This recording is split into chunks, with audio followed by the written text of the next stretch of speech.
Excellencies, ladies and gentlemen, welcome to the joint launch of the Humanitarian Needs Response Plan and Refugee Response Plans for Sudan. My name is Dominique Hyde. I'm the Director of External Relations at UNHCR, and I'm very pleased to be with you this morning. On behalf of the United Nations, I'd like to thank you all for joining us today here in person, as well as for tuning in online. We will be having a panel discussion followed by interventions from the floor.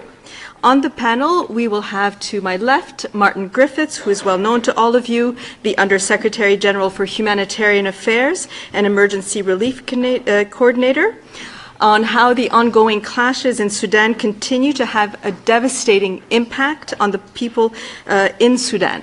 And we'll hear as well, I think that that Martin will be going to Darfur in the coming weeks, which is also an important step.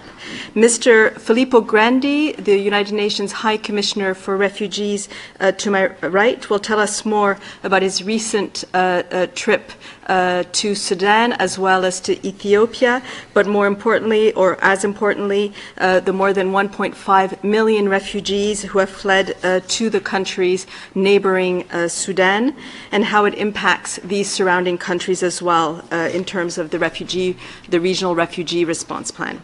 We will also have two statements from the two frontline national NGO colleagues working inside Sudan and in one of the neighboring countries, South Sudan. For anybody who wants to, you can tune in. There is translation in Arabic, in Spanish, French, and English. Before we begin with the panel discussion, I would like to invite you to hear some of the voices from inside Sudan and from refugee hosted in neighboring countries.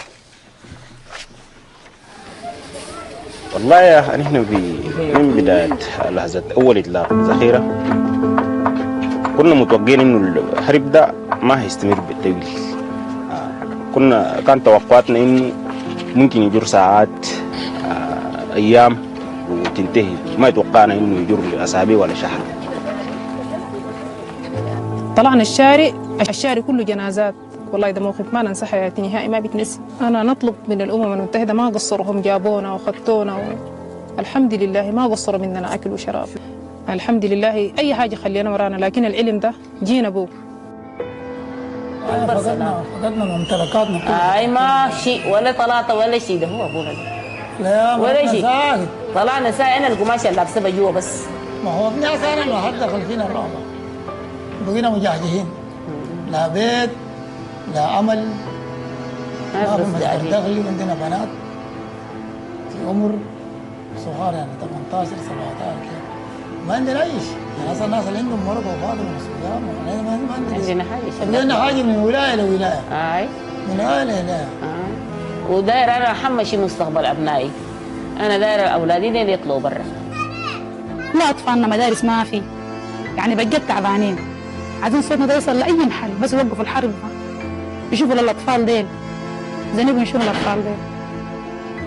نحن حاسين بالخطر لأنه الدعانات اللي بتجي تتوقع في الحلة والرصاص الطايش اللي بيجي يقتل الناس. لكن بعد الحرب بقينا محبوسين في البيت، يعني الأهل اتشتتوا والأصحاب اتشتتوا.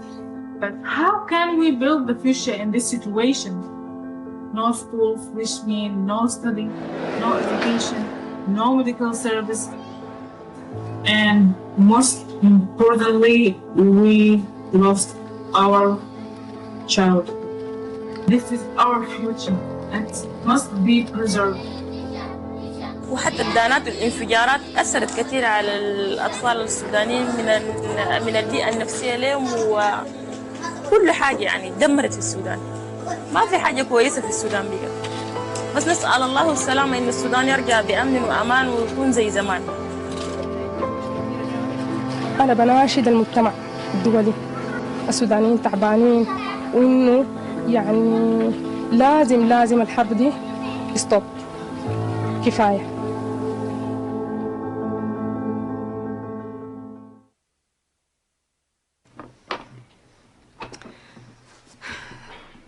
The testimonies that we've just heard make it clear just how unimaginable this turmoil and tragedy that have assailed the people of Sudan since April 15th. Just the terrible situation that is impacting so many lives and has impacted so many lives. The fact that there's no more education, no more schools, the impact on health, the impact on livelihoods, and the impact on women and girls is just horrible and tragic. The fighting continues 10 months on. The current humanitarian situation is absolutely dire, Mr. Griffiths, in Sudan. And I would be really pleased if we could hear what are your concerns and what can the humanitarian and international community do to support the Sudanese people in 2024. Thank you very much. Something here. That one. Is it on? Hello? Yeah? Okay, thank you. It's very hard to speak after that short film, and I'm very, very pleased that there has been such a good film to begin. It's also a bit hard to speak before Filippo, because Filippo is, anyway, always much more interesting than I am, and has the added advantage, unfair advantage, of just having come back from Sudan. So we're going to hear really first-hand testimony. So I won't speak very long, but I want to make a few points. The first is, in answer to your question, Dominique, Sudan keeps being forgotten by the international community. That's why this meeting is so important. It's been extraordinarily difficult to get media attention to Sudan, and we have all in our different ways tried. We've discussed it among the agencies. It's very, very hard to get it on the screen, to get the suffering that we've just been seeing understood, because of course we have all these competing crises. Gaza, we were here in this place at Ukraine the other day, and so forth. But I don't think there's anywhere quite so tragic in the world today as Sudan. The figures speak for themselves. There's 25 million people in Sudan who need assistance. Half of them are children. That's an astonishing figure. 14 million children, I think, are in need of humanitarian assistance. And I think what was particularly striking about the movie was that those words when somebody said, we've lost our childhood.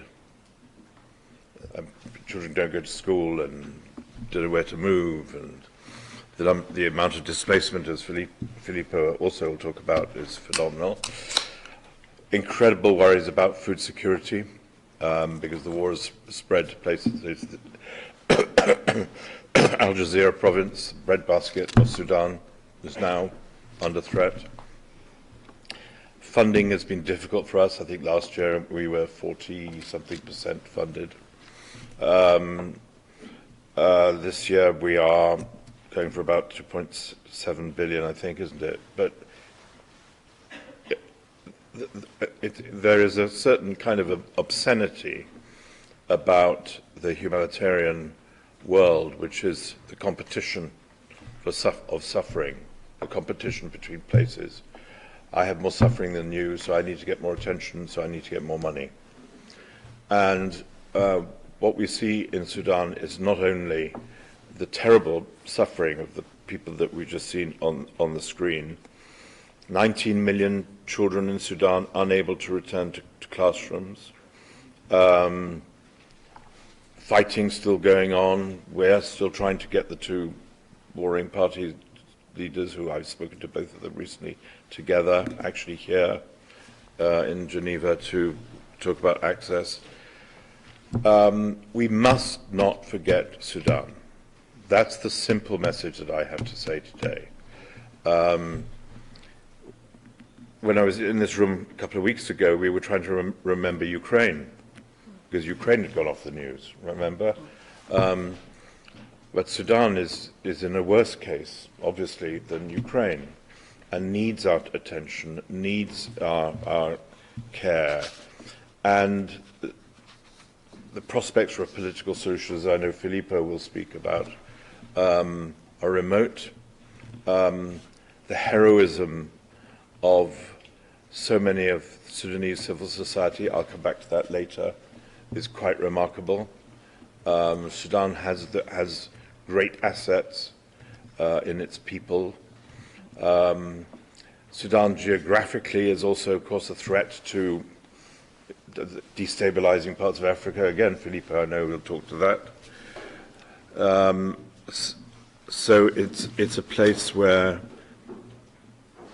as I asked, and here I'll stop, Dominic, as I asked a group of humanitarian aid workers, Sudanese emergency room workers, a week ago in New York, I said, do you feel Sudanese? Are you still Sudanese? Do you feel Sudanese, or are you Darfurian, or are you? I said, no. Let's be clear. We are Sudanese, first and foremost. The country has not broken, but it is at threat of such an existential break. So it was encouraging to hear that, yes, of course we're all Sudanese from wherever we come from. But it's something which we cannot allow to continue the way it is now. We have to invest in political diplomacy. We have to invest in humanitarian efforts. We have to invest in what Filippo is going to talk about, the region as well. And we have to make sure that Sudan is a place that we think about every single day to make sure we're doing the best we can. I'm looking forward to going there for the first time for many, many years in a couple of weeks, few weeks. But that will be to try to bring attention to the place so that the generosity of so many people in this room can be directed towards a worthy cause. I thank you. Thank you so much, Martin. And you're absolutely right. We cannot forget Sudan. Thank you for coming in such large numbers today. I was in Sudan a few weeks ago in December, and one thing that struck me was the incredible solidarity of the Sudanese people among themselves, and just hosting such large number of displaced people in their homes and sharing everything they had among each other. But that solidarity, we're also seeing, High Commissioner, extended as well in neighboring countries, with the number of people fleeing Sudan continuing. You have just been back from Sudan and Ethiopia, I know, but you've also been to Chad, to Egypt, to Ethiopia, I just mentioned, and South Sudan in the recent months. If you could just share with us how you can see the regional refugee response plan for Sudan. How does it bring relief in the humanitarian sense, but also how can we think in the longer term in terms of solutions and longer term approaches? Thank you. Thank you, Dominique. And I think Martin was unnecessarily modest. He's, of course, leading all of us in the fundamental exercise of gaining more access in Sudan, and that is very, very important. So I'd like to use this opportunity to thank him for those efforts, and all those of you who are supporting that. That's the key issue from the humanitarian point of view.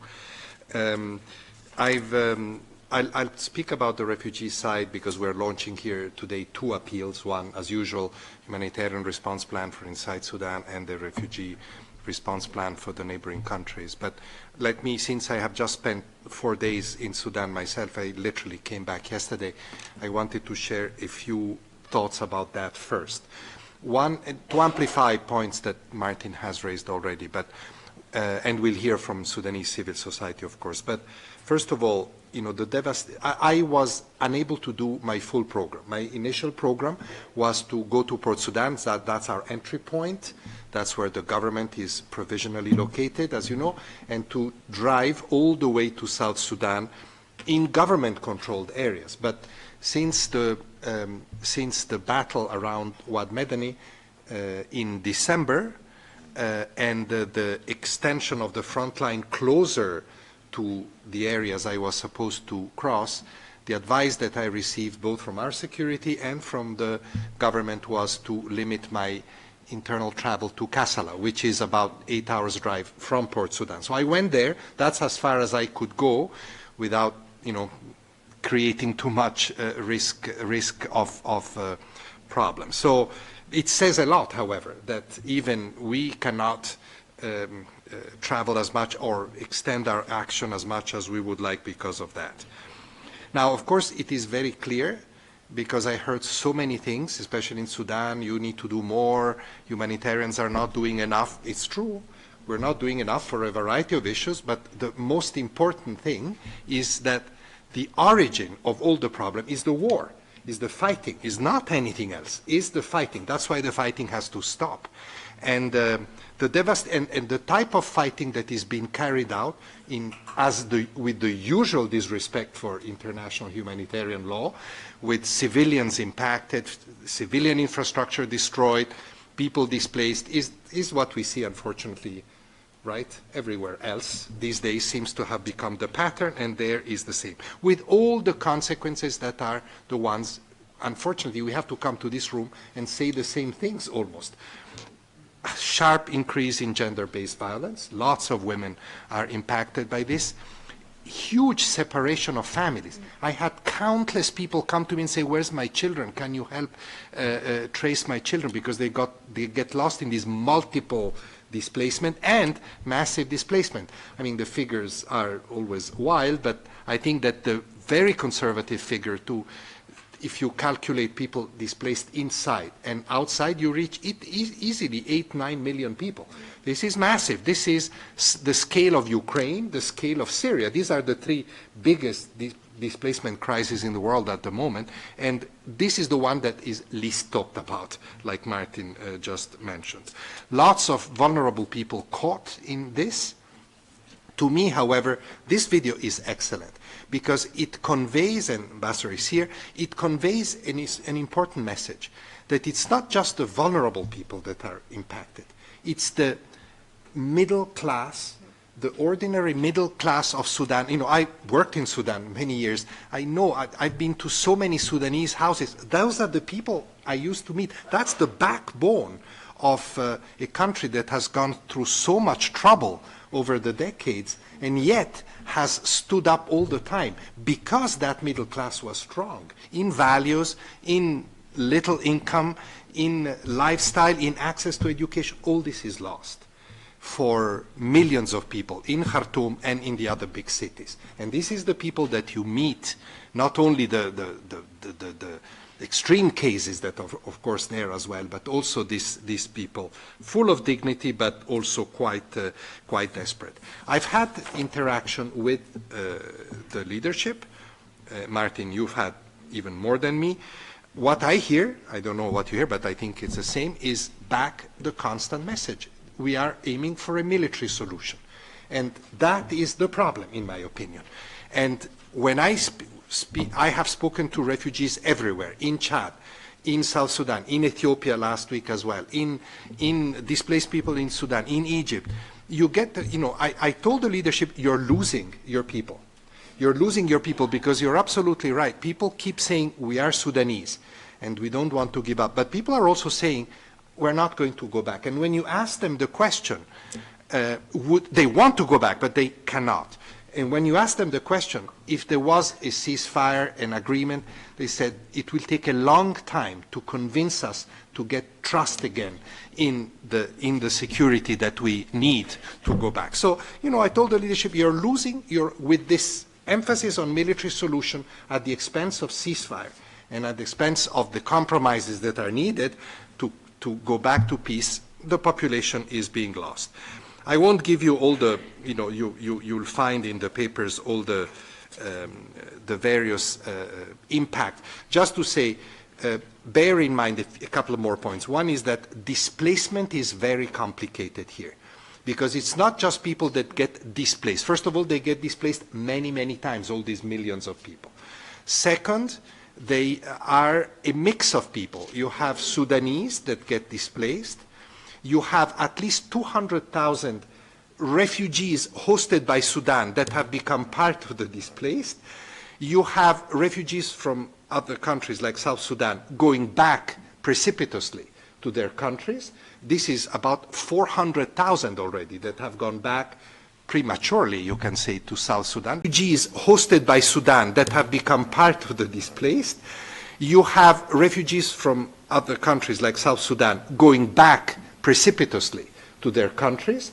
This is about 400,000 already that have gone back prematurely, you can say, to South Sudan because they don't have a choice. Plus you have more than 1 million Sudanese that have also joined and gone to South Sudan, to Ethiopia, Chad, Egypt, and so forth. So you have a very complex displacement geography there. Food security, WFP just issued some data. Health is a disaster. Access to health is getting. Schools have been closed. All schools and universities almost all schools, have been closed in the country since April. So they've already lost a year. An entire generation of children is risking not to go to school anymore. Because, at least Ukrainian children do long, remote learning. Here, there's nothing of that. The schools are occupied by displaced people, essentially. That's what I have seen by myself. I have raised, Martin, I know you've been very active on this, I have raised emphatically, and will continue to raise with both sides, the issue that humanitarian assistance needs to be facilitated, not made more difficult. But I've received all the assurances, thanks to the authorities in Port Sudan, but I don't think we're there yet. The problem is, I explained to them, is that it's not only the top level, it has to filter down to the periphery where action is. This is where we get slowed down by travel permit, for so many checks and bureaucracy, and that is not good. So I raised that, and I raised the issue that international media needs to be allowed in, because otherwise the crisis will never be known if that is. I tried to travel with a New York Times journalist. I was not allowed, and I think that this needs to be pushed, and I must say that the authorities I spoke to in Port Sudan agree with that. So now we need to work and try to get that done. Just on the refugee side, very quickly, I want to take this opportunity to thank the governments of Egypt, Chad, Central African Republic, South Sudan, Ethiopia. Please take note of this list. These are all countries, without offense to my good friends, ambassadors from all these countries, these are all countries with their own fragilities. Chad is in a complicated transition. South Sudan is very fragile, as we know. Ethiopia has just concluded its own internal conflict and is struggling with other displacement issues. And Egypt, one should recall, is now caught between two wars. Gaza on one side and Sudan on the other. So everywhere is complicated. Thanks for really doing your best, particularly, may I say it, thanks to Chad and Ethiopia, but also South Sudan, although most of the people going there are South Sudanese. But thanks to this country for keeping the borders open in spite of all their challenges. And I think that this needs to be more recognized by the international community, because otherwise the problems are. In Chad, 1 person in 15 is now a refugee, basically. So it's quite dramatic. We're asking, for the refugee side, it's 1.4 billion. Then you have, 2.7 billion for inside Sudan. Last year, I think the refugee appeal was 38% funded. 38% funded. I appreciate that we come to this room every couple of weeks with new requests, but sorry, it's not our fault if we have so many crises. And these crises cost money to be responded to. And we know that the money is short, but Anyway, no more comments about that. Please do an effort, pass messages to your capital. Otherwise, the situation is bad. And I don't want to scare anybody. It's not my habit to do it. But I have to tell you that we do see Sudanese refugees moving on to Tunisia, to Libya, and trying to cross into Europe. It's inevitable. The assistance that we do in Chad is a fraction of what we should be doing. And what we do in Sudan between lack of resources and limited access is a fraction of what we want to do. So inevitably people will move on. And where will they move on? You know, Sudan is not far from Europe. There are well-established trafficking routes from eastern Sudan through Chad into Libya, and they are going to use them. The traffickers are the ones who always have access, whatever the situation. So I think that we shouldn't have any illusion. But if we could do more in those countries, there will be more stability. By the way, we are also looking at that from another angle. And in Chad, for example, I traveled, Ambassador was with me, I traveled with the World Bank. My deputy, Raouf Mazou, is in South Sudan as we speak. He is there with the African Development Bank. We are trying to make this more sustainable, not to be just humanitarian, to have these institutions invest in food security, in sustainable energy, in health infrastructure, in education. And there is a good response. When we were in Chad, the bank pledged $300 million. So we are trying to look at that, but you cannot do without the humanitarian effort, because development takes a bit more time to be deployed and to have an impact. So that is the strong appeal I wanted to make. Sorry for being a bit wordy. Thank you, High Commissioner, and always important to hear it just fresh from your return. And on the situation, you've heard how dire it is.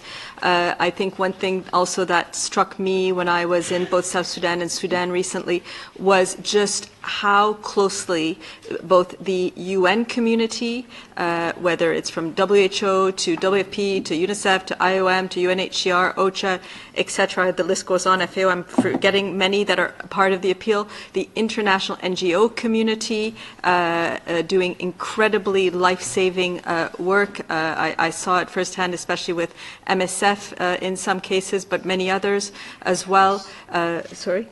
Red Cross, yes, Red Cross and Red Crescent movements, especially on the unaccompanied minors, but also in many other areas, in health especially, and the local authorities trying to do their best as well.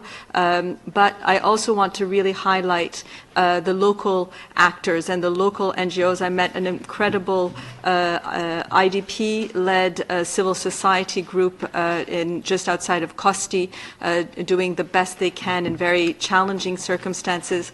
And so now I'd like to give the floor and turn to the screens for a video statement from Mr. Ibrahim Modi, who's the chairman of the Sudan National NGO Forum and executive director of United Peace Organization. Mr. Modi will tell us about the key role and important work that national and local NGOs are doing to respond to the dire humanitarian situation inside Sudan. Hello, ladies and gentlemen. I'm Ibrahim Modi, speaking on behalf of Sudan National NGO Forum in Sudan. My pleasure being with you today as we launch the Sudan Humanitarian Response Plan for the year 2024. As you know, Sudan is facing tremendous challenges, including not only the ongoing war, but also the tribal conflicts. The issues inside Sudan include flooding, food insecurity, and so on. This actually has led to a huge number of displacements that reaching almost 2/3 of Sudan's population are in dire need for humanitarian assistance. Since the war started, the national NGOs are at the front line, and they have never stopped even a single hour providing assistance to the people affected across the entire country with the very limited resources that they have. Besides the high toll number of IDPs and refugees to the neighboring countries, the National Humanitarian Organization also have significantly been affected. The National NGO Forum in December 2023 have documented that the national NGOs have lost their asset that was over 500 million US dollars. This actually has limited their capacity to continue responding throughout the crisis since it started in April. Lack of flexible and direct funding to the local NGOs remain one of the critical challenges facing the local organization to continue their funding in Sudan. As we look ahead to the year 2024, we ask that localizations and capacity sharing agenda should be considered and prioritized so that it helps our national partner to be able to respond to the growing emergencies in Sudan. On behalf of the NGO Forum, I would like to thank everyone who contributed to the development of this HRP. A special thank goes to OCHA, who lead the process, and all UN agencies, the NGOs, and the donors who have been supporting and generous to the humanitarian needs in Sudan. A special thank goes to the humanitarian coordinator in Sudan and also the Undersecretary General for the Humanitarian Affairs, Mr. Martin Griffiths, for your support to Sudan. Thank you. Thank you very much, Mr. Modi. We obviously, as you know, 30% of our partners for the refugee response plan are also local actors. We will now be hearing from Ms. Angelina Nyajima. She's the Executive Director of Hope Restoration South Sudan, who will share some of her insights into how her organization is responding to the new arrivals from Sudan and why organizations like her are so important. So over to you. My name is Angelina Nyanjima Simon. I'm the founding director for Hope Restoration South Sudan, which is a women-led organization in South Sudan. I take opportunity to be part of this regional launch for the refugee response for Sudan. And it's very important, particularly me being one of the refugees in Kenya for over 17 years and responding to the refugees in Sudan crisis become a big priority. For the context of South Sudan, where resources are shrinking, we appreciate the international community and all the other countries that open their doors for the refugees to really get assistance. Now, our priorities is mostly about the onward movement, because once Sudanese are coming to South Sudan, they need to be hosted. They really lost a lot of their properties when they were coming. When you talk about the women issues, we have a lot of gender-based violence that has been committed against women in Sudan. These women wanted to attend medical facility, and some of them could not even have shelters. So we wanted to make sure the women are being supported fully to regain their dignity. And if there are those that also there's need for legal action to be taken because of the violation they have gone through. Now, we requested the international community to do more. Instead of 30% that is given to the national partners to respond during the refugee crisis, we wanted at least more to be done, and there's need for greater contribution to the basket to respond more and help the Sudanese that are in South Sudan. Thank you. Thank you very much, Mrs. Nyanjima, and thank you for your words. In a few minutes, we'll hear statements from Sudan and from the neighboring hosting countries. Before I move on to that agenda item, I'd like to give the floor once again to the Emergency Relief Coordinator, Mr. Griffiths. You have the floor. Am I on? Yeah. Am I on? Yeah. I just wanted to make two quick points, really, picking up some of the things that Filippo was saying that I should have said earlier. The first is that this is as good an example as any I know of the deliberate decision to choose war over dialogue. There was a transition in place in Sudan, and yet some individuals, we all know who they are, decided to go to war, to reach for the gun, to use war as the primary instrument of resolving differences. Something we see across the world in many places now, much more than we used to. But Sudan, I think, is a poster boy for this. I'm very glad Filippo talked so eloquently about the issue of the need for a political solution. A war taken up not quite casually, but with extraordinary consequences for the people of Africa, let alone Sudan, because of a disagreement over the sharing of power and the transition, is outrageous. It is shocking to our sense of humanity. So that's my first point I wanted to make. And the second point was to pick again up on partly what we heard.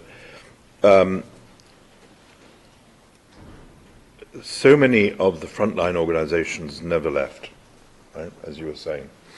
I had the privilege of meeting a group of about 10 or 12 emergency room responders from Sudan in New York a few days ago, from across the whole country, from Darfur, from Khartoum, from the Nuba Mountains, and so on and so forth. And these are people who are, making a brief visit to New York and then going straight back into danger, going straight back to do their extraordinary job. So the asset and the privilege that we have as a community of working with people like that can never, never, never be undersold. We are very, very lucky to have to talk to these people. And what was striking about them, apart from the fact, as I said earlier, that they said, "Of course we're Sudanese," of course we're Sudanese. What a question. Was that they avoided all discussion of politics, of who was right and who was wrong. They were not interested in this. They kept well away from it. They said, our job is the welfare of our neighborhood and our neighbors in the nearby neighborhoods and providing humanitarian aid. And I cannot think of a greater privilege for an organizations like ours, Filippo more than me, because we don't deliver assistance in OCHA, to have partners like that who take those risks every day. I have been in touch with General Burhan and General Hemeti recently to try to bring them together to the so-called humanitarian forum so that we would have indeed negotiations for access. There was a period in the first Jeddah process where I think we had a 7-day period, something like that, of a ceasefire to allow for humanitarian deliveries. And it was, of course, very short, and it was the only one, and then Jeddah broke down. Jeddah 2 broke down almost before it began. We could see, it's a bit like just the pause that we saw in Gaza. What you can do in a pause is enormous from our side. You can restock, you can repair, you can put things back into the warehouses, you can get access, you can move across the places that Filippo was talking about, you can deliver from Port Sudan to Darfur, and so on and so forth. Simply, if we can get these two militaries to represent empowered representatives to talk to us. We have an agreement with the US government and the Kingdom of Saudi Arabia, the UN does, to allow us to do the mediation for this operational access. It's so clear, it's uncomplicated, it's so necessary, and I beg the two of them to come together. They both said they would, and we're still waiting. Thank you very much. Thank you very much to Mr. Griffiths, to Mr. Grandi, as well as to Mr. Modi and Ms. Nyajima for your words. I would now like to give the floor to Sudan and to the permanent representative here. You have the floor. Thank you. Excellency Mr. Martin Griffiths, Under Secretary General and the Emergency Relief Coordinator. Excellency Mr. Filippo Grandi, High Commissioner of Refugees, distinguished ambassadors, ladies and gentlemen. At the outset, I would like to express our profound gratitude and appreciation to UN OSHA, UNHCR, and all humanitarian actors gathered here today in this timely meeting to further highlight the dire humanitarian situation in my country, Sudan, discuss the critical immediate needs, challenges, namely the increased numbers of refugees and IDPs, as well as, of course, the shortcoming of fundings, as it is being stated by the speakers. Regrettably, the humanitarian situation in my country remains catastrophic and has continued in a rapid deterioration day by day, as the war is now concluding its 10 months since the eruption of the militia insurgency on April 15, 2023. Serious violations of international humanitarian law, human rights law, Geneva Convention with its 4 relevant protocols continue to be committed by the militia in a systematic pattern, including horrific crimes against humanity, massive killings on ethnic basis, shocking genocide, such as the uprooting of the African Masalit tribe, either by killing or by forcibly eradicating them from their homeland of origin in West Darfur region. This has led to a significant increase in the numbers of refugees and internally displaced persons. In this regard, I must express our sincere appreciations for the neighboring sisterly countries, Chad, Egypt, South Sudan, Eritrea, Ethiopia, and Central African Republic for receiving those who have fled their homes only seeking protection. According to the latest statistics, more than 10.7 million have been forced to flee their homes, including more than 9 million internally displaced within Sudan. 3.5 of this number is from the capital Khartoum only. And around 1.7 million crossed the borders to neighboring countries. I must highlight the challenging economic and living condition in the host communities in the recipient states also, which are basically facing fragile economic circumstances. Furthermore, the infrastructure in those states is not, of course, well prepared to accommodate such large numbers of displaced persons. The already fragile health system in Sudan is now at the brink of total collapse. More than 80% of hospitals in Khartoum, the capital, remains out of service amid the targeted attacks on health facilities by the rebel militia, cutting off access to urgently needed health services.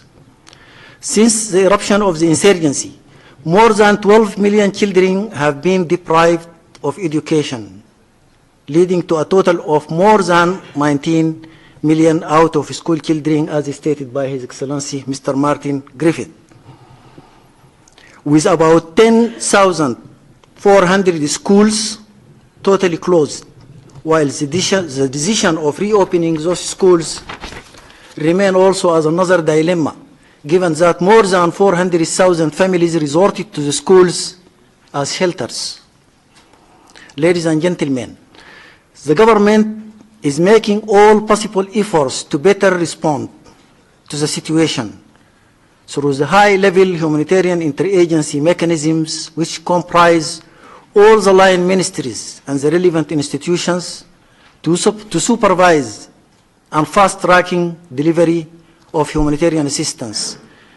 This, of course, includes cross-border access at our border with sisterly neighboring Chad, while preserving safety of humanitarian convoys, despite the poor working conditions and the challenges of communication.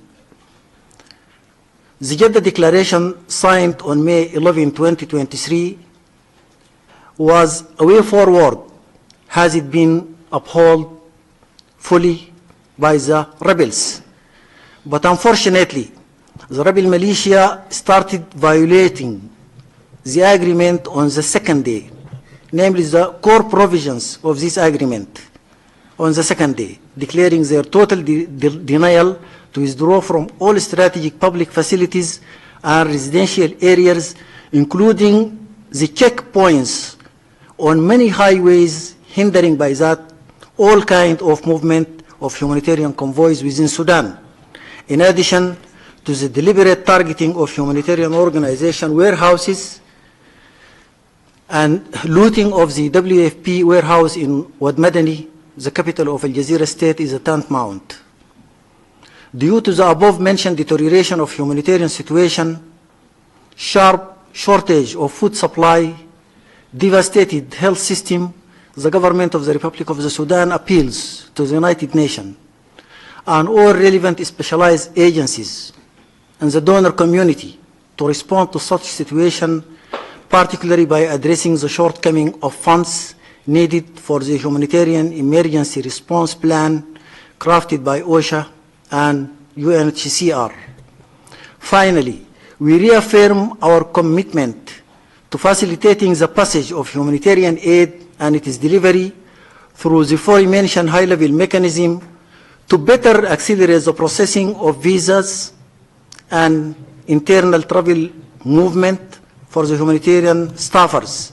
In this regard, I have to highlight the fact that the total visa applications received by the Permanent Mission of Sudan here in Geneva since April 1523, the date of the eruption of the insurgency, was 166 applications.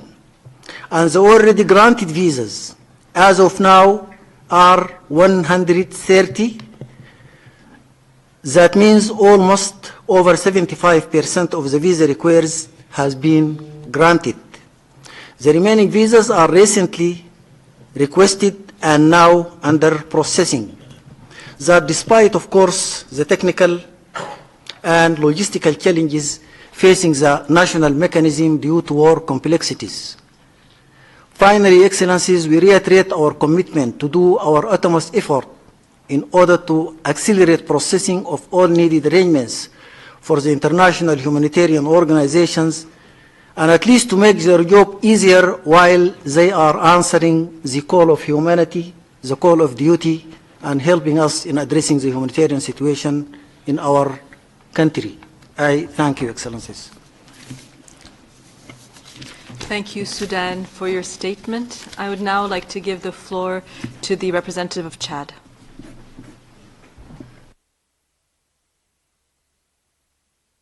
Merci, Madame la Présidente. Je voudrais tout d'abord vous dire que j'adhère totalement à ce que le représentant du Soudan et l'ambassadeur du Soudan a dit par rapport à la situation au Soudan. Et je dirais même plus. Je dirais même plus parce que la situation est beaucoup plus grave que ça.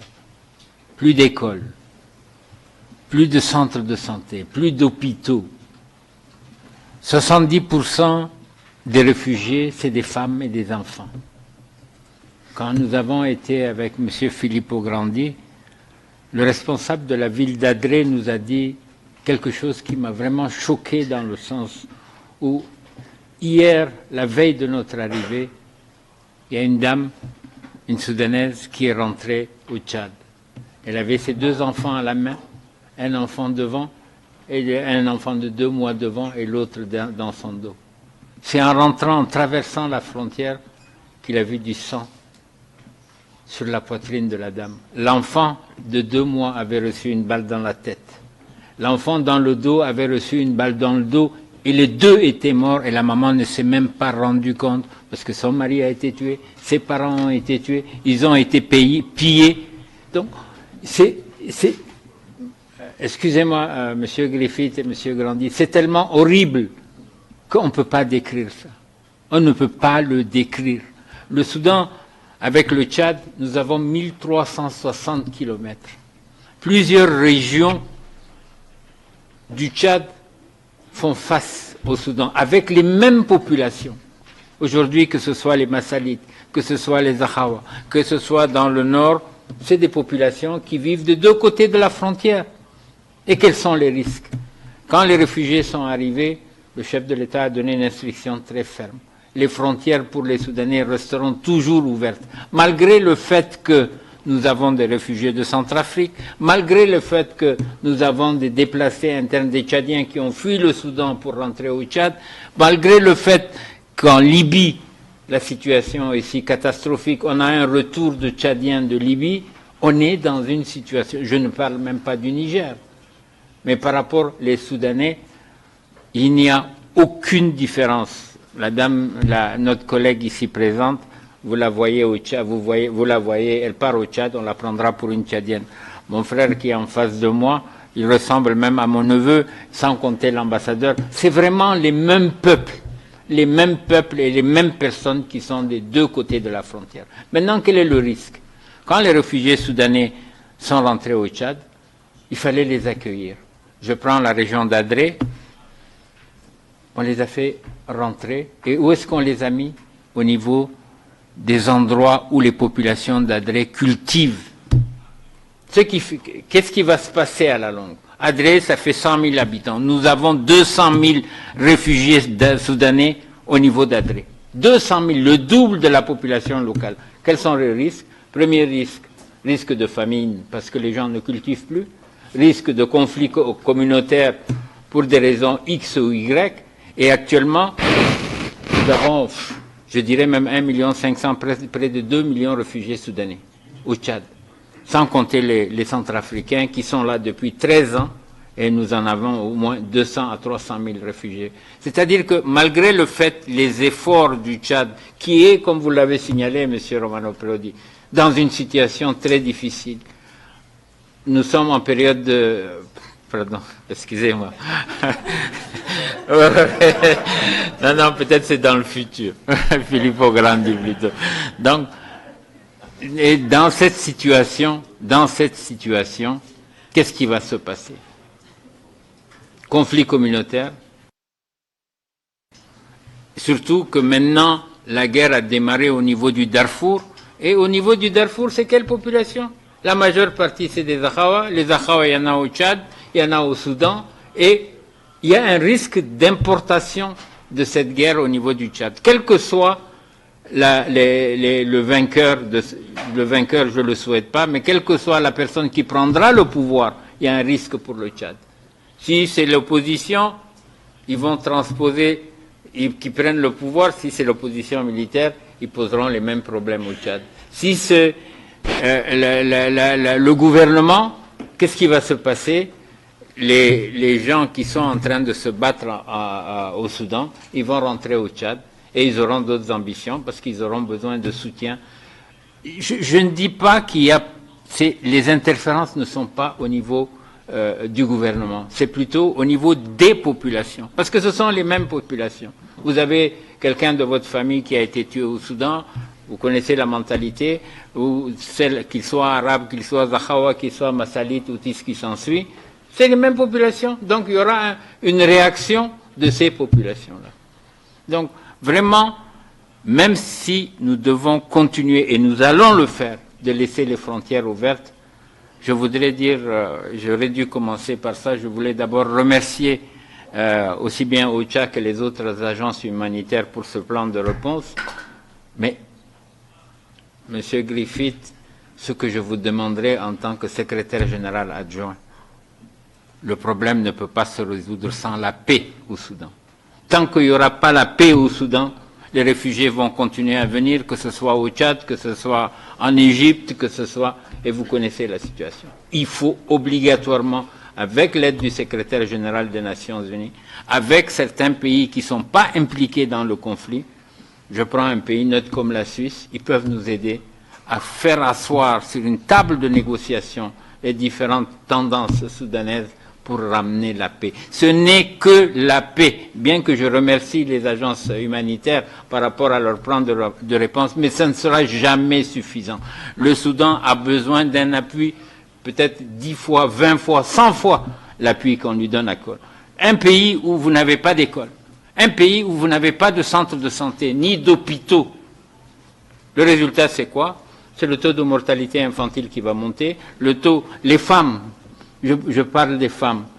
Les femmes pour accoucher pour faire une césarienne, elles sont obligées actuellement au Soudan de faire plus de 200 à 300 kilomètres si elles doivent bénéficier d'une césarienne. Et qu'est-ce qui va se passer? Elles vont décéder pendant l'accouchement parce qu'ils viendront trop tard. Et ça, des exemples comme ça, je m'excuse si je sors du sujet, mais il y a des choses, je parle aujourd'hui avec mon cœur. Parce que ce que j'ai vu de mes propres yeux après notre visite, je me suis permis d'aller à Al-Fasher. Je suis parti dans le Darfour. J'ai vu de mes yeux ce qui s'y passait. Et ce qui peut devenir à la longue un problème, même une guerre civile au niveau du Soudan qui va se reporter sur nous. Monsieur Griffiths, je vous supplie de voir avec le secrétaire général des Nations Unies et des pays qui n'interviennent pas dans ce conflit, de ramener la paix au Soudan. C'est uniquement la paix au Soudan. Je remercie tous ceux qui interviennent. Ce n'est pas suffisant, c'est sûr. On les remercie pour tout ce qu'ils font actuellement dans les pays limitrophes du Soudan et même au Soudan. Mais la solution, la paix, mir, comme disent les Russes, je ne sais pas, passe, comme disent les Espagnols, c'est ça qu'il nous faut. C'est un seul mot qu'il nous faut pour que la situation redevienne normale. Et Monsieur l'ambassadeur le sait, le soutien du Tchad ne vient pas seulement du gouvernement, mais des populations tchadiennes limitrophes du Soudan. Et nos frontières, je le dis et je le répète, resteront toujours ouvertes pour nos frères soudanais. Financement à outrance au Soudan, financement à outrance dans les pays qui interviennent, qui accueillent ces réfugiés-là. J'appelle vraiment tous les donateurs qui sont ici présents, qui font beaucoup déjà, tout le système des Nations Unies, mais sans la paix, la solution n'aura pas été trouvée. Merci, madame. Je vous remercie. Merci beaucoup, monsieur l'ambassadeur, pour votre éloquence, pour nous avoir rappelé l'importance de la paix, mais aussi pour rappeler ce qu'on a dit au début. On a entendu monsieur Griffiths et monsieur Grandi le dire, l'impact sur les femmes et sur les enfants. Et merci d'avoir parlé du cœur. J'aimerais maintenant donner la parole aux représentants de la République islamique de l'Égypte, arabe. Merci beaucoup. En fait, c'est la République arabe de l'Égypte, pas islamique. Oui, il n'y a pas de souci. Okay. Okay. Thank you so much for this timely meeting, Mr. Griffiths and Mr. Grandi. And I would like at the beginning to convey the apologies of Ambassador Gamaluddin for not being able to come due to prior commitments. And I would like also to thank you for the joint efforts exerted for the launch of these two response plans, and to express our confidence in OCHA's and UNHCR's ability to fulfill the responsibilities entrusted to them in this regard. Egypt reiterates its commitment to preserve the unity, integrity, and sovereignty of Sudan and alleviate the suffering of its people, as well as its unwavering efforts to put an end to the ongoing hostilities, including through the implementation of the action plan for ending the crisis in Sudan, endorsed by the foreign ministers of the neighboring states mechanism, which aims to achieve a permanent ceasefire with a view to create an inclusive and comprehensive inter-Sudanese dialogue, reach a peaceful settlement, and facilitate humanitarian assistance. As highlighted in the report, Egypt hosted many Sudanese nationals and currently welcomes the second highest number of Sudanese refugees. Since the ongoing crisis, it has facilitated the crossing of 450,000 Sudanese and adopted a set of measures in collaboration with the UN and local NGOs, which provided a wide range of emergency and relief services. Sudanese in Egypt receive basic services, especially in health and education, on equal footing with Egyptians, and with a particular attention to women and children. They also benefit from Egypt's one refugee approach that ensures freedom of movement and respects human rights and dignity on the basis of non-discrimination. However, the current crisis, due to its regional repercussions, has highlighted the need to uphold the principle of equitable sharing of burdens and responsibilities as the only solution towards alleviating the brunt on the hosting communities that have little to no support, especially that the pledges made in this regard stands at a low of 35%. On the other hand, Further attention should be given to the humanitarian development peace nexus that is necessary for the enhancement of local communities' resilience. It was in consideration of this fact that Egypt, in collaboration with the government of Qatar, launched a joint initiative to support people in Sudan, which aims to improve the efficiency of health sector and is looking forward to coordinate with other regional countries to launch similar initiatives. Without such a comprehensive view, we will be trapped in these vicious endless cycles of conflict, fragility, and forced displacement that can trigger a humanitarian catastrophe due to the continued deterioration of security, economic, and humanitarian situation, which has led more than 5 million Sudanese to be displaced and more than 1.5 million Sudanese to flee to neighboring countries in search for safe haven. Referring to your kind words, Mr. Grandi, on the role of the neighboring countries that have their own challenges already, I wanted to hear from you, Mr. Grandi and Mr. Griffiths, about the measures taken to alleviate the increased burdens on the hosting communities affected by the disruptions of the global food supply, raising prices, and the increasing risks of insecurity, of food insecurity. And I would like to hear about the steps that could be taken in collaboration with the hosting governments to strengthen the coordination of humanitarian assistance and to avoid the duplication of efforts. Thank you.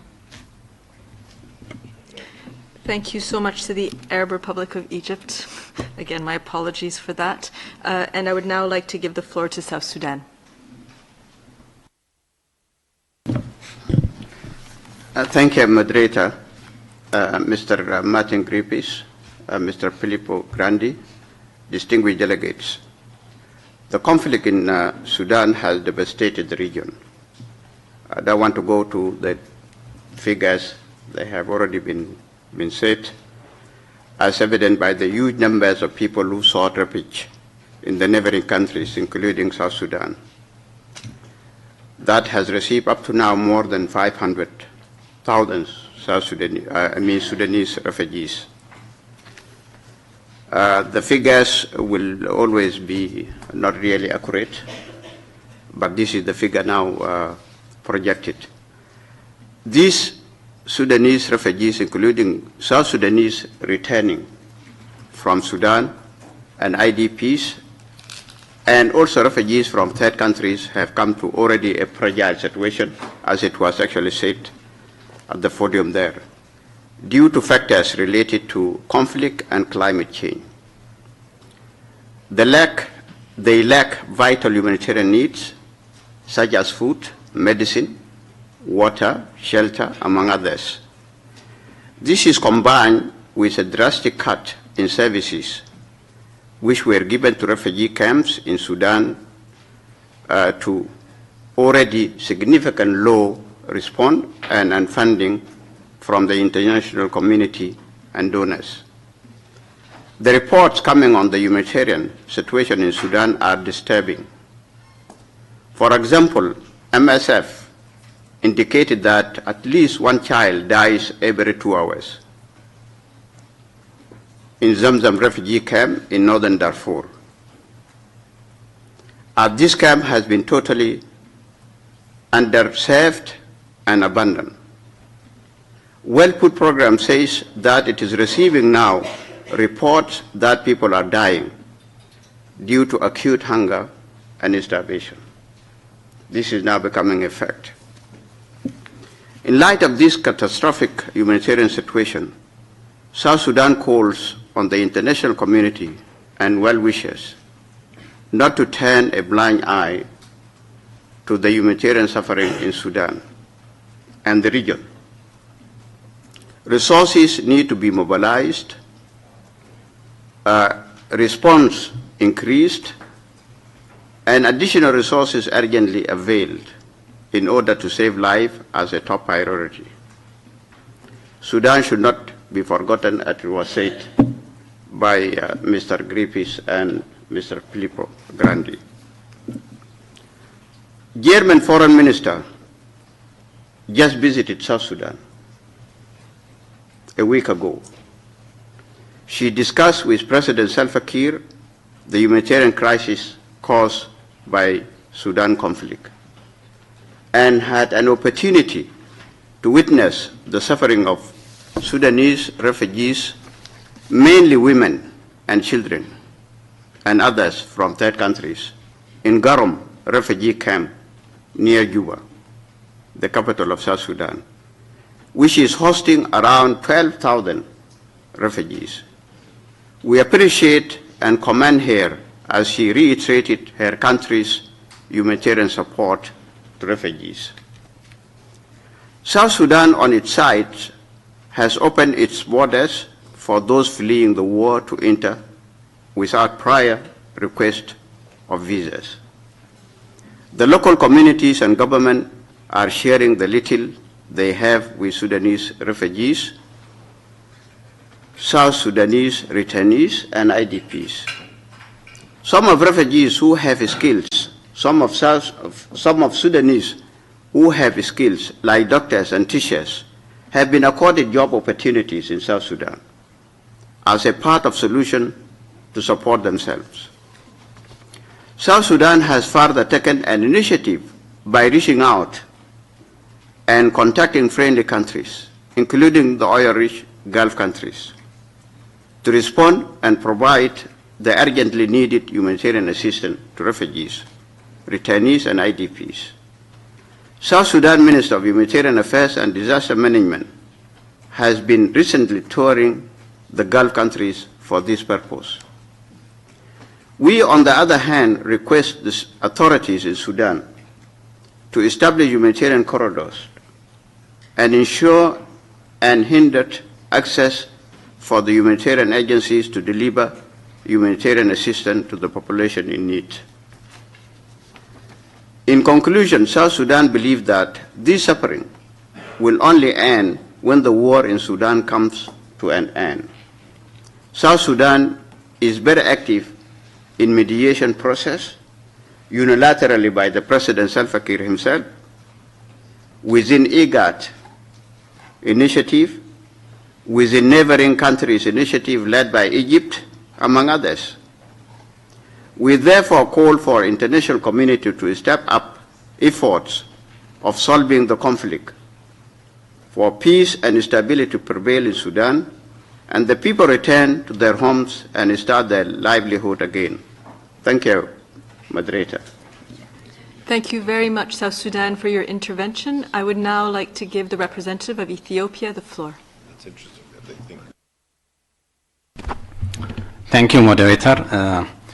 Thank you, High Commissioner and Mr. Martin Griffiths, for your briefing. Thank you, High Commissioner, for visiting Ethiopia and getting the opportunity to visit refugee camps and witnessing how there's a situation there. Having said that, Ethiopia remains deeply concerned over the deteriorating security and humanitarian conditions in Sudan.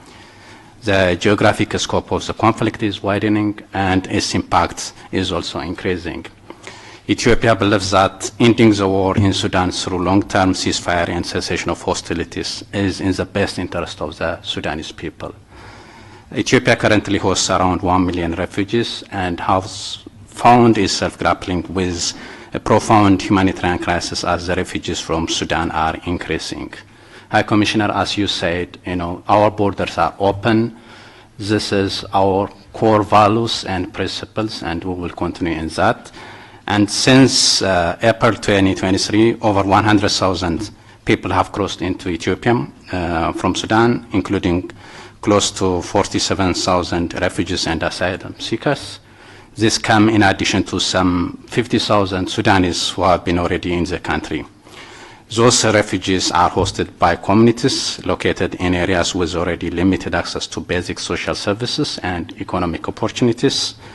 We believe that strengthening the resilience of the host communities has paramount advantage.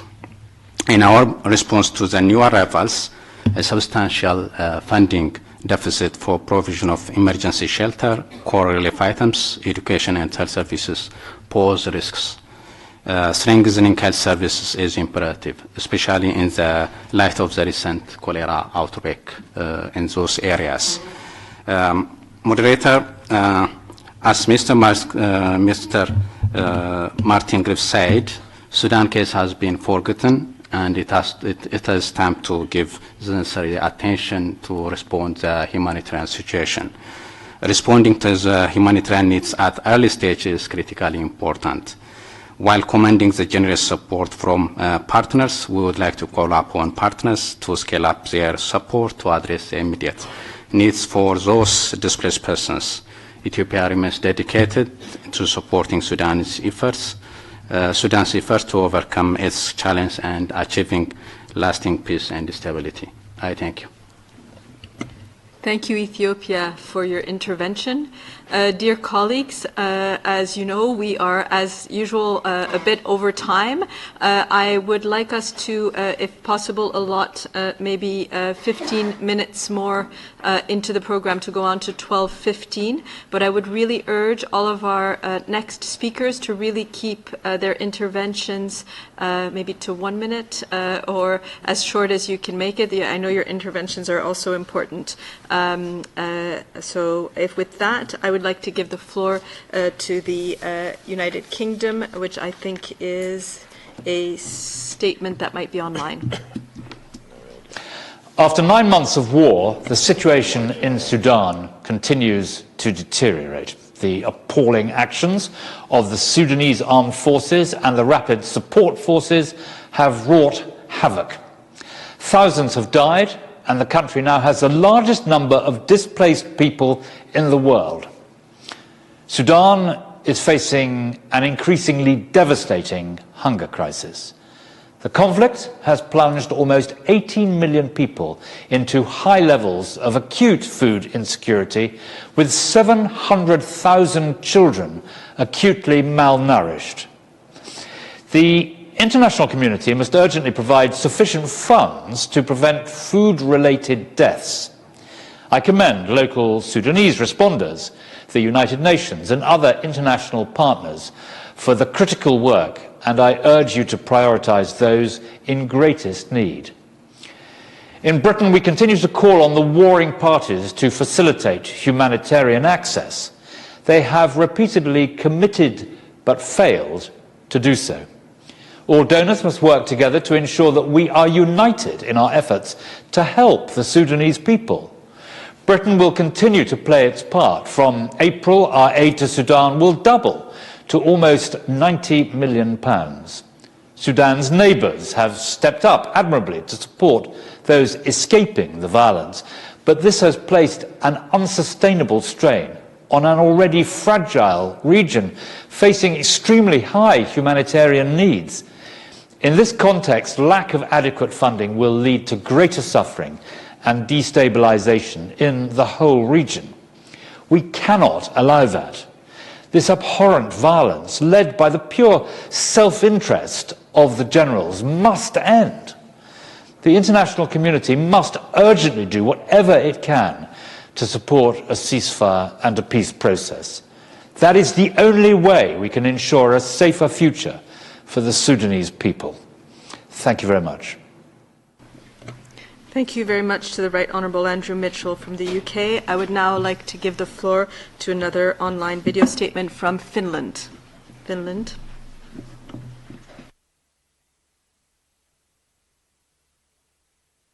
Excellencies, Finland thanks OCHA and UNHCR for organizing this much-needed joint launch.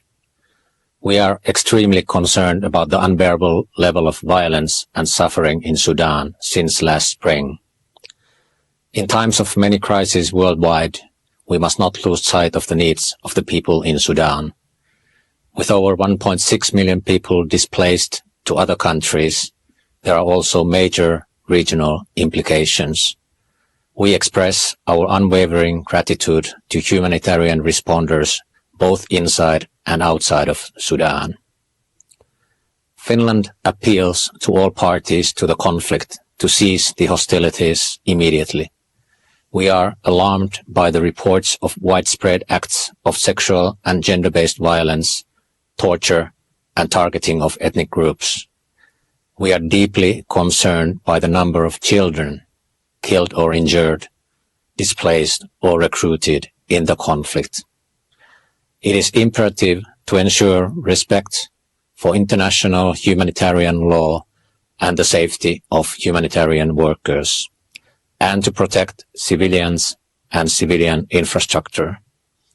All parties must guarantee unrestricted, timely, and safe humanitarian access to and across Sudan. Particular efforts are needed to protect women and those in the most vulnerable situations, including persons with disabilities and children. I am pleased to announce that Finland, at the end of last year, contributed 10.4 million euros to the regional refugee response for Sudan through UNHCR. We appreciate UNHCR's robust response in a highly complicated environment. Thank you very much, Finland. I would now like to give the floor to the Kingdom of Saudi Arabia. You have the floor.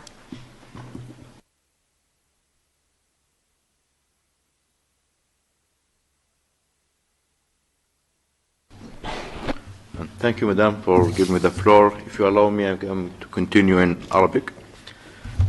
أود في البداية أن أثمن جهود وكيل الأمين العام للشؤون الإنسانية ومنسق الإغاثة في حالات الطوارئ والمفوض السامي للأمم المتحدة لشؤون اللاجئين لجهودهما في الإجراء المشترك لخطة الاستجابة والاحتياجات الإنسانية في جمهورية السودان الشقيق.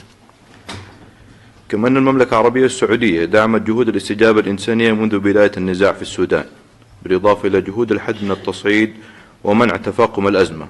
ونفذت المملكة عمليات لإجلاء الرعايا الأجانب إلى مدينة جدة، وقدمت 100 مليون دولار للدعم الإنساني المباشر، وأطلقت حملة تبرعات عامة وتسهيل وصول المساعدات الإنسانية بالتعاون مع برنامج الأغذية العالمي والأمم المتحدة من خلال ميناء جدة. وتؤكد بلادي على أهمية دعم حصول الشعب السوداني الشقيق على الخدمات الأساسية ومواصلة البحث مع الشركاء الدوليين حول سبل ضمان حماية الممرات الإنسانية وحماية عمال الإغاثة واستعادة الخدمات الإنسانية في السودان، مع أهمية دعم مخرجات إعلان جدة الذي يدعم إلى آلية حماية العاملين في المجال الإنساني والوصول إلى الإمدادات والمكاتب والمستودعات وغيرها من المرافق، وضمان أمن ممرات النقل والمخازن ومناطق التوزيع. تحرص المملكة العربية السعودية للعمل مع كافة الشركاء الدوليين بهدف إعادة الأمن والاستقرار في السودان والحفاظ على سلامة أراضيها وحماية المدنيين وضمان وصول المساعدات الإنسانية لتسهيل العمل الإنساني لتلبية الاحتياجات الطارئة للمدنيين. وشكرا لاستماعكم. Thank you, Saudi Arabia, Kingdom of Saudi Arabia. I would now like to give the floor to the State of Qatar. أصحاب السعادة، السيدات والسادة، السلام عليكم ورحمة الله وبركاته. بداية أتقدم بالشكر الجزيل لعقد هذا الاجتماع الهام، ولا يفوتني أن أثمن هنا بالجهود التي تبذلها الأمم المتحدة وبرامجها ووكالاتها لمساعدة الشعب السوداني الشقيق وتخفيف من معاناته الإنسانية وتلبية احتياجاته التي تتزايد يوما بعد يوم، حيث يصنف السودان اليوم كما تفضلتم كواحد من أكبر الأزمات الإنسانية المنسية. وتشير أرقام الأمم المتحدة إلى أن عدد السودانيين المحتاجين للمساعدات الإنسانية وخدمات الحماية داخل السودان وفي الدول التي تستضيف اللاجئين السودانيين خلال عام 2024 سيصل إلى أكثر من 27 مليون شخص. أن الشعب السوداني الشقيق وعلى مدى الشهور الماضية ظل يعاني من تداعيات استمرار الحرب والقتال العنيف الذي اندلع في أبريل 2023 وتسبب في تدهور كارثي للأوضاع الإنسانية والاقتصادية كما تفضل به المتحدثين السابقين، وزاد من أعداد المحتاجين للمساعدات الإغاثية والنازحين واللاجئين وغالبيتهم من الأطفال والنساء. بالإضافة إلى انعدام الأمن الغذائي، حيث وصف برنامج الأغذية العالمي بالأمس مؤخرا الوضع في السودان بأنه كارثي، وأن نحو 18 مليون شخص في جميع أنحاء البلاد يواجهون حاليا الجوع الحاد، مؤكدا على ضرورة السماح للقوافل الإنسانية بعبور خطوط المواجهة من أجل الوصول إلى المحاصرين في بؤرة الصراع الساخنة. وانطلاقا من إيماننا بأن السبيل الوحيد لإنهاء الحرب في السودان يتمثل في استئناف التفاوض لإنهاء الحرب، فقد حرصت بلادي على دعم جهود الوساطة الإقليمية والدولية منذ بداية الأزمة. وفي هذا الصدد نثمن الجهود المشتركة السعودية الأمريكية عبر منبر جدة التفاوضي، وندعو الأطراف السودانية المتحاربة إلى تحكيم صوت العقل واستئناف التفاوض بغرض الوصول إلى اتفاق ينهي الاقتتال ويجنب السودانيين المزيد من المعاناة. ونؤكد كما تفضلتم على ضرورة التعاون الكامل لتسهيل وصول المساعدات الإنسانية إلى المتضررين والالتزام بمبادئ وبنود القانون الدولي الإنساني. أصحاب السعادة، لم تتوانى بلادي عن واجباتها ومسؤولياتها الإنسانية في تقديم مختلف أنواع الدعم والمساعدات من أجل تخفيف وطأة تداعيات الأزمة الإنسانية للشعب السوداني الشقيق في هذه الأوقات العصيبة، وشاركت في رعاية المؤتمر رفيع المستوى لإعلان التعهدات لدعم الاستجابة الإنسانية للسودان والمنطقة، وقدمت في عام 2023 تعهدت بمبلغ 50 مليون دولار لدعم جهود الخطة الاستجابة الإنسانية في السودان والخطة الإقليمية للاجئين. كما قامت بلادي أيضا بتيسير جهود جسر جوي لدعم الأشقاء في السودان وتقديم مساعدات إغاثية وغذائية وطبية وصلت إلى أكثر من 370 طن. شارك في تقديمها عدد كبير من المؤسسات القطرية بالتعاون مع آليات الأمم المتحدة. ووقع أيضا صندوق قطر للتنمية وقطر الخيرية اتفاقية منحة لتوفير سلال غذائية للأسر المتضررة وبقيمة تعادل أكثر من 5 مليون دولار. كما يعمل الصندوق على توريد أدوية الكلى والسرطان بمبلغ يتجاوز $1,000,000 أمريكي. كما وقعت قطر الخيرية مع المفوضية السامية لشؤون اللاجئين اتفاقيتين لدعم الاحتياجات الإنسانية لأكثر من 30,000 لاجئ في كل من مصر والسودان وتشاد من أموال الزكاة للتخفيف من معاناتهم الإنسانية، بالإضافة إلى تم إجلاء أكثر من 1748 من السودانيين المقيمين في دولة قطر. ختاما، تؤكد دولة قطر موقفها الثابت والراسخ في دعم وحدة واستقلال وسيادة وسلامة أراضي السودان الشقيق ورفض أي شكل من أشكال التدخل في شؤونه الداخلية، كما تجدد حرصها على تعزيز التعاون مع الأمم المتحدة ووكالاتها المختلفة لتمكينها من التصدي لجميع التحديات والمصاعب التي تواجه تنفيذ برامجها وأنشطتها الإنسانية في السودان. وندعو المجتمع الدولي إلى مضاعفة جهوده وتقديم المزيد من الدعم العاجل والتمويل الكافي لخطة الاستجابة الإنسانية للسودان والخطة الإقليمية للاجئين. وشكرا. Thank you very much to the representative of Qatar for your statement. I would like to just tell everybody else who are the next speakers, we have a beautiful clock that is here and in the back of the room with the clock on. If that helps you also for your statements. With that, I would welcome the statement of our representative from Norway. Norway, you have the floor. Thank you, Chair, and thank you, Mr. Griffiths and Mr. Grandi, for your rich and important briefings. This is complicated, but it's also simple because there's one takeaway that stands before us with capital letters, and that is that the fighting in Sudan must stop. All parties must agree to a lasting ceasefire and allow unhindered and safe humanitarian access.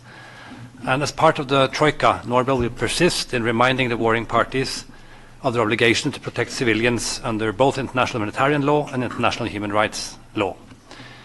We are a strong supporter of regional efforts and has welcomed all initiatives for a ceasefire in Sudan. It is essential, however, that regional countries, IGAD and AU, work together and that we all try to pull in the same direction. A credible ceasefire in Sudan is a crucial first step, but only an inclusive process can deal with the fundamental questions now confronting the state and the people of Sudan, the people that we have now learned say with pride we are Sudanese. That's why we are engaging in supporting a broad civilian political movement with the aim to facilitate a return to democratic transition. And we are encouraged by the step forward we saw with the establishment of the Takadum before Christmas.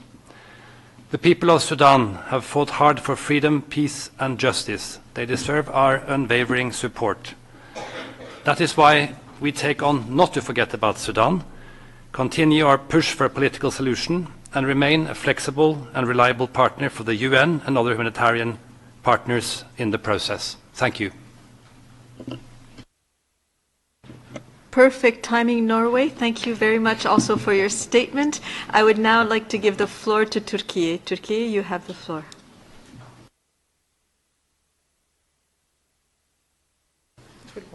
Thank you. Thank you, Madam. The Sudan is a brotherly country. Its unity, stability, security, as well as the well-being of its people is of paramount importance. Yet the current situation is a matter of deep concern also for the entire region. Restrained dialogue, reconciliation is needed for a sustainable solution. Also badly needed is the further resources and funds to address the humanitarian crisis. Turkey is delivering provisions of aid, medicine, reaching out refugees also in Chad, and we do our best to keep the only hospital in Naila South Darfur operational.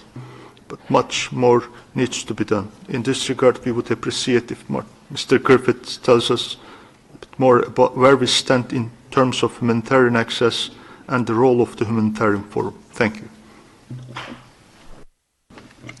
Thank you very much to Turkey, and just to note that it's 1 year after the terrible earthquake that also, I think, hit your country in Syria. So also condolences to all the family even a year after. I would now like to give the floor to the United States. United States of America, you have the floor.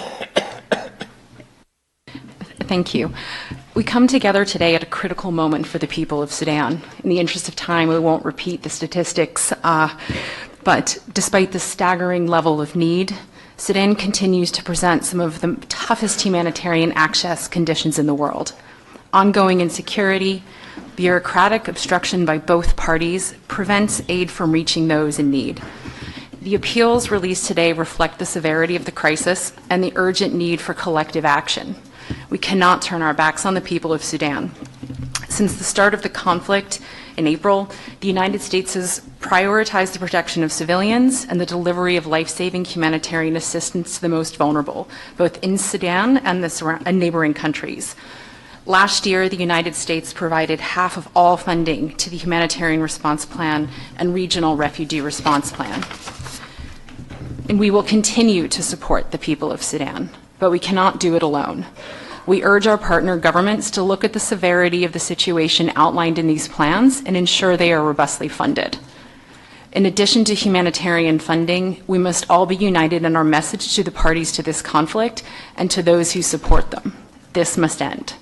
The warring parties must come to the negotiating table and agree to an immediate ceasefire. They must also fulfill their obligations under international humanitarian law to protect humanitarian workers and guarantee safe access to deliver aid to those in need. Thank you. Thank you very much to the United States and everybody who's keeping time. I very much appreciate it. Now to the European Union. European Union, you have the floor. Thank you, Madam Chair, and thanks through Mr. Grandi and Mr. Griffiths to OCHA and UNHCR for the sterling work that the humanitarian system is continuing to deliver in response to the crisis in Sudan in very difficult circumstances and in the absence, as you said, of any credible peace perspective. The EU continues to support people affected by the conflict in Sudan, including in neighboring countries, as demonstrated by the very recent visit of Commissioner Lenarčič to the Chad-Sudan border on 29th of January. In overall funding, Team Europe, that's the EU and its 27 member states, contributed approximately 25% of the total donor funding in 2023, around half of which comes from the European Commission. And we obviously share speakers' concern about the looming threat of famine in Sudan. Access is critical to prevent hunger, including both the safe passage of humanitarian aid and commercial flows, as well as expedited approvals for humanitarians to cross conflict lines.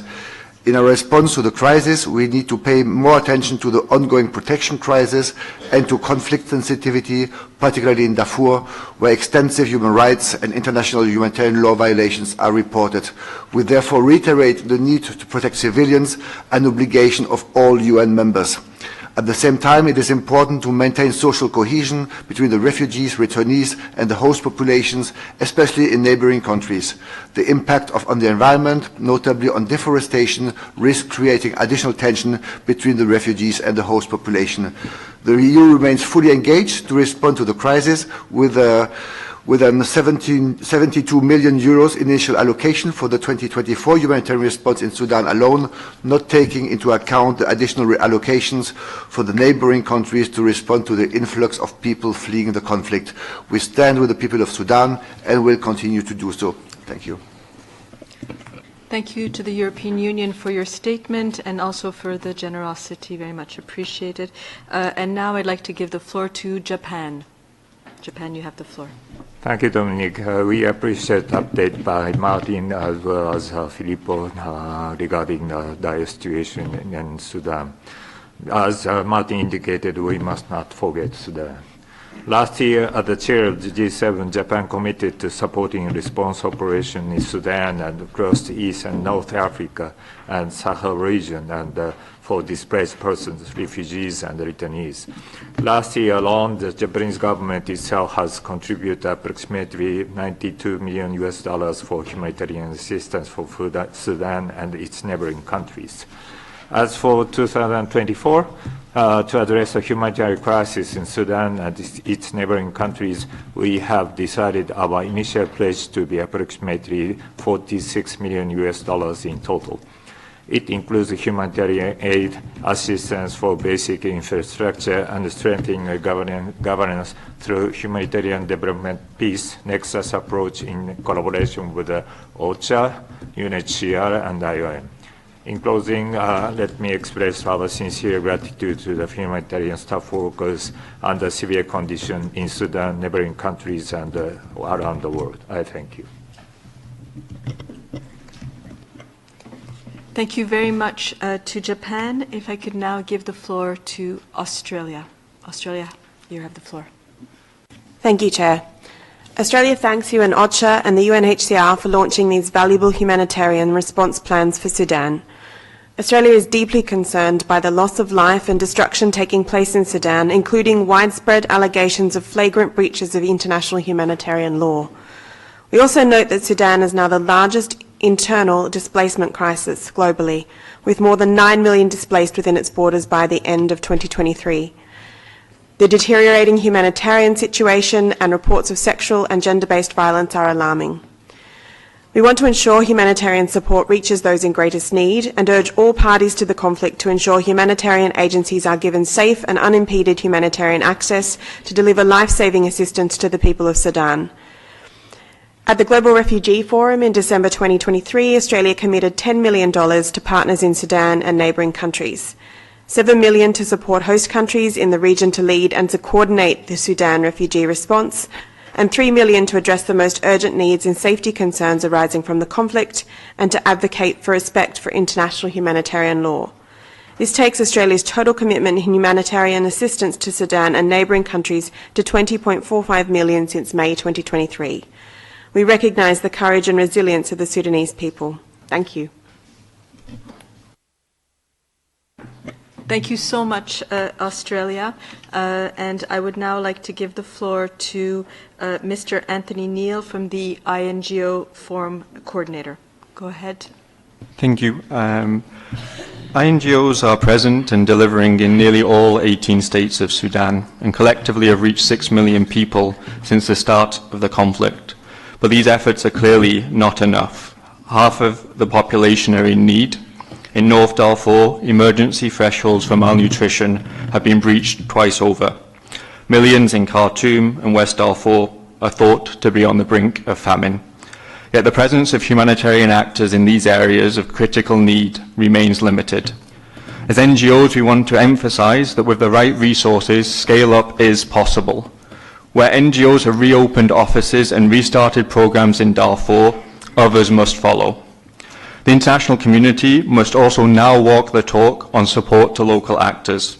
Emergency response rooms, community groups and volunteers continue to provide life-saving aid to their neighbours despite increased persecution by security forces. Despite this tremendous courage and daily threats, as the international community, we are still not able to give these actors the recognition that they deserve and count them and count the attacks against them in our official records. Humanitarian actors must also be able to respond to all those in need, regardless of territorial control, without fear of retribution or retaliation. Since November, very few resources have been allowed to cross conflict lines. 30% of INGO visas are currently still pending, and offices and warehouses have continued to be looted. Until unnecessary bureaucratic impediments are lifted and credible security assurances granted, we are responding with one hand tied behind our back. If we have any hope of averting the imminent catastrophe, we will need all actors to scale up their response, all warring parties to facilitate unimpeded access, and donors to increase their funding. And ultimately, we need this senseless war to stop. Thank you. Thank you, Mr. Neal, and on your statement on behalf of the INGO community and coordinator. I would now like to give the floor to Switzerland. Merci. Nous tenons à remercier le coordinateur des secours d'urgence et le haut-commissaire pour le lancement de ces deux plans humanitaires absolument vitaux pour le Soudan et la région, et pour votre extraordinaire engagement. La Suisse est extrêmement préoccupée par l'ampleur et la complexité de la crise actuelle.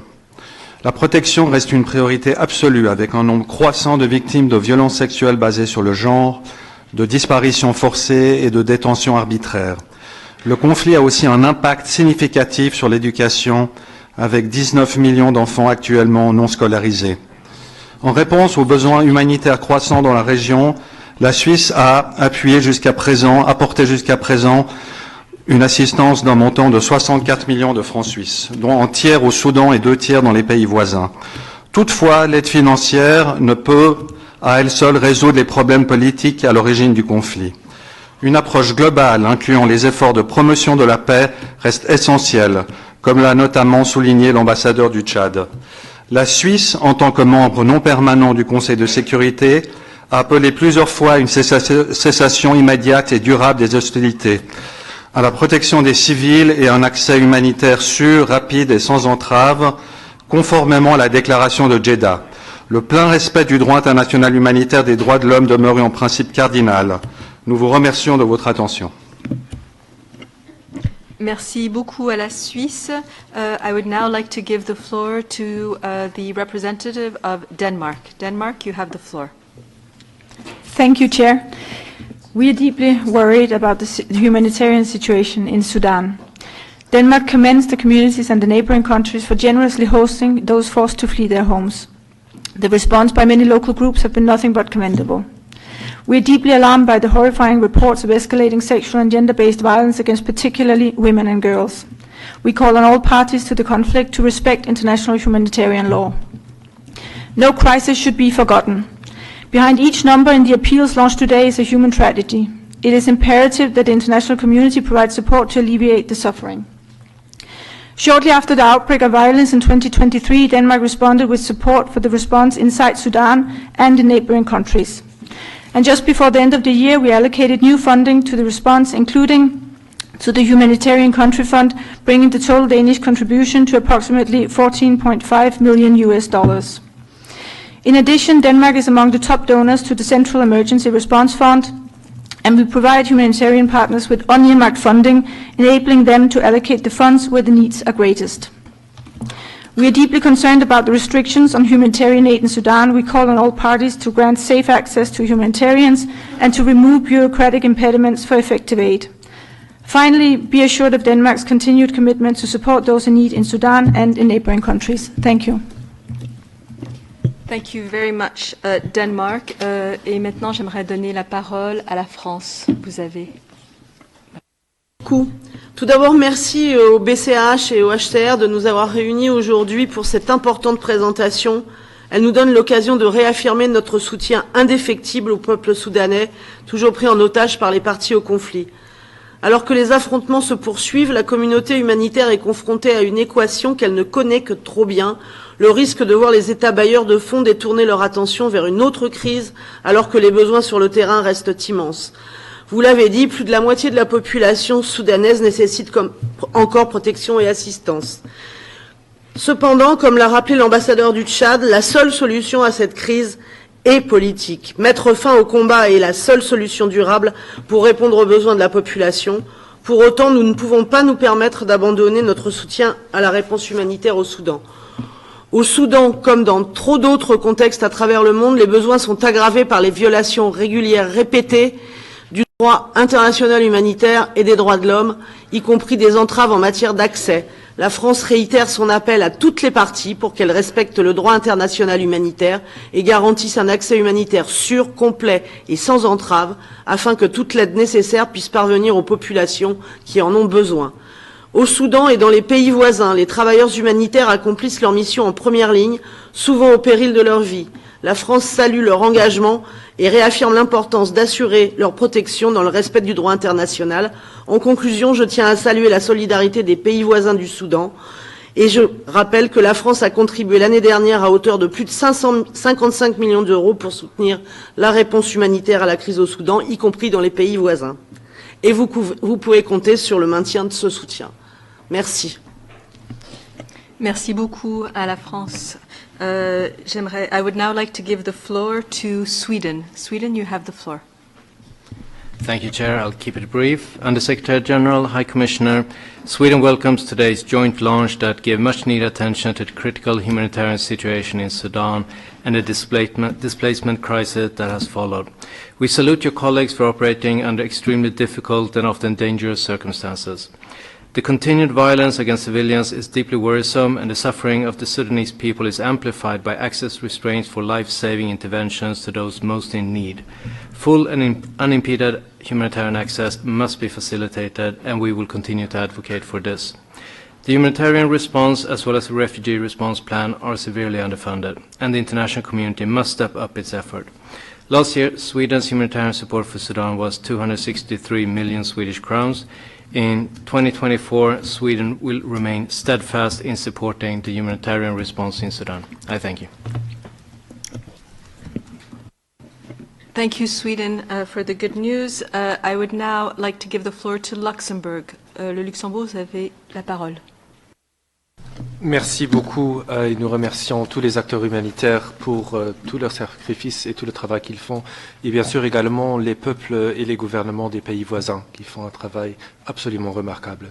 Le Luxembourg essayera de maintenir au moins sa contribution au niveau de l'année précédente.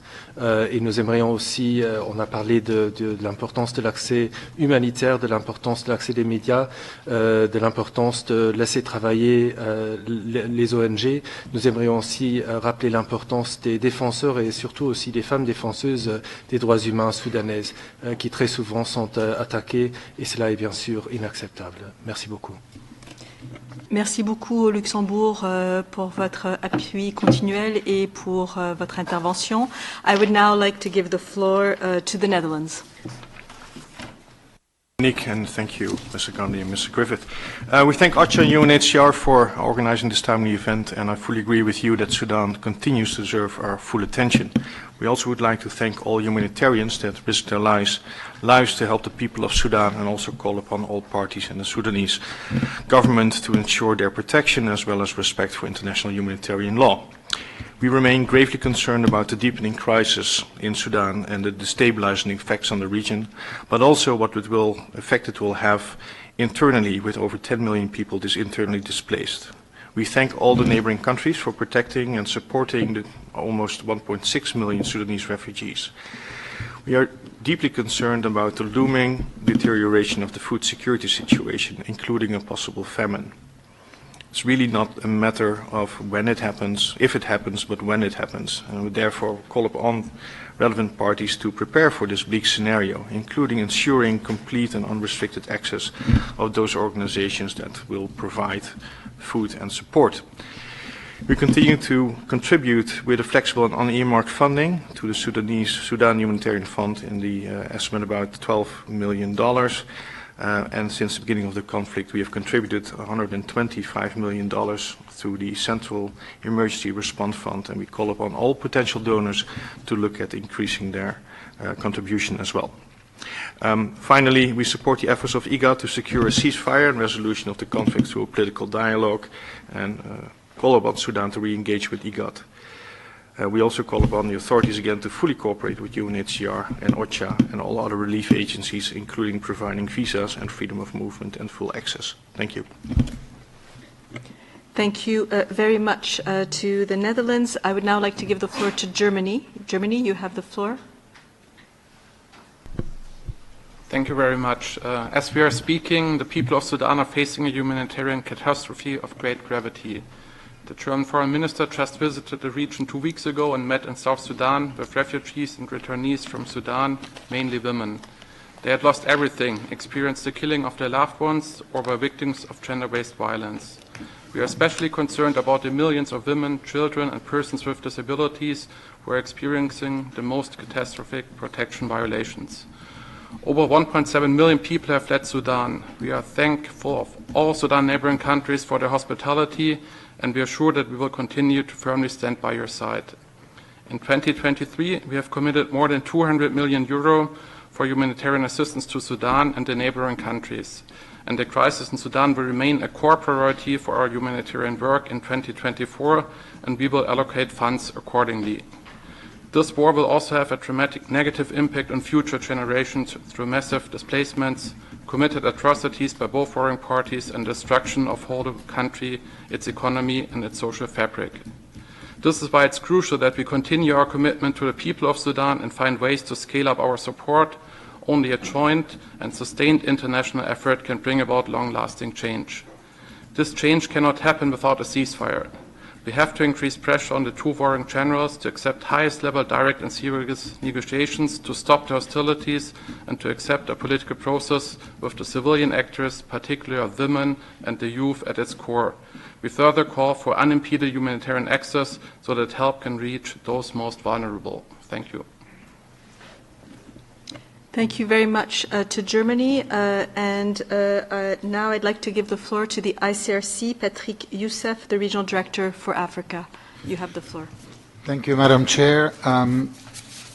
Excellencies, as a week from today, Sudan will mark 10 months of a deadly armed conflict. One cannot help but establish with due sadness the devastating humanitarian crisis it has become.